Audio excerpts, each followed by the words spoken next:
హరిహరి సిరివురమునగల హరి హరిహయు కొరకు ధనుజనుడగంచనియన్ పరహితరతి మతియుతులగు దొరలకున్ అడుగుటయు ఒడలి తొడవగు బుడమిన్.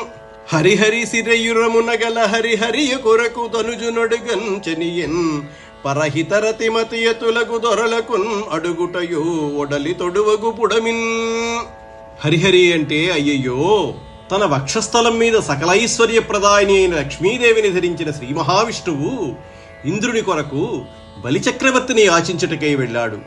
ఇతరుల నిమిత్తము యాచించడం కూడా గొప్పవారికి ఒక అలంకారమే కాబోలు.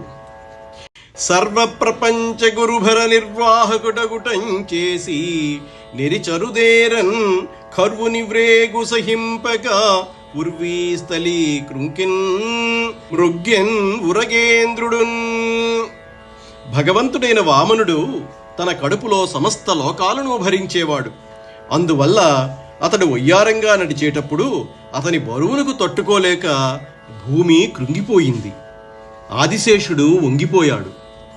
ఇట్లు సనీ చనీ ఆ వామనమూర్తి అలా వెళ్ళి శర్మద యమదండక్షతవర్మద అతి కఠిన విముక్తి వనితా చేతో మర్మద అంబునివారిత దుర్మద నర్మదంతరించెన్ త్రోవన్ వటుడున్.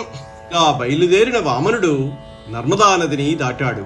ఆ నది శుభాలను చేకూర్చేది, యమధర్మరాజు వేసే శిక్షలకు కవచం వలె కాపాడేది, గడుసుతనంతో కూడిన ముక్తికాంత మనసులోని గుట్టు బయట పెట్టేది, స్నానం చేసిన వారి మనస్సులను క్షాళనం చేసేది.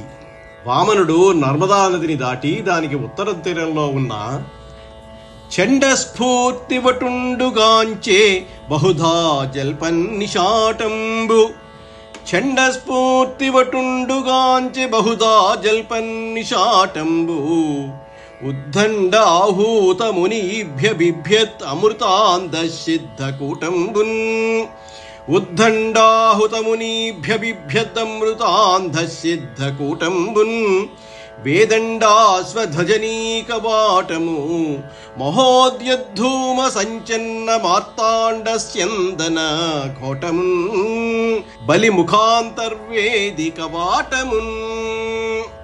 మంచి తేజస్సు గల వామనుడు ఈ విధంగా నర్మదా నదిని దాటి దానికి ఉత్తర తీరంలో ఉన్న బలిచక్రవర్తి యాగశాలను సందర్శించాడు. అక్కడ దానవులు అనేక విధాలుగా ఉపయుక్తం కాని మాటలు మాట్లాడుతున్నారు. ఆ యజ్ఞంలో పాల్గొన్న ఉద్దండులైన మునులను చూచి దేవతలు సిద్ధులు భయపడుతున్నారు. ఆ స్థలానికి ముందు వైపు ద్వారంలో ఏనుగులు గుర్రాలు సైన్యాలు నిండి ఉన్నాయి. అందలి యజ్ఞకుండాల పొగలతో సూర్యుని రథం గుర్రాలు పూర్తిగా కప్పబడిపోతున్నాయి.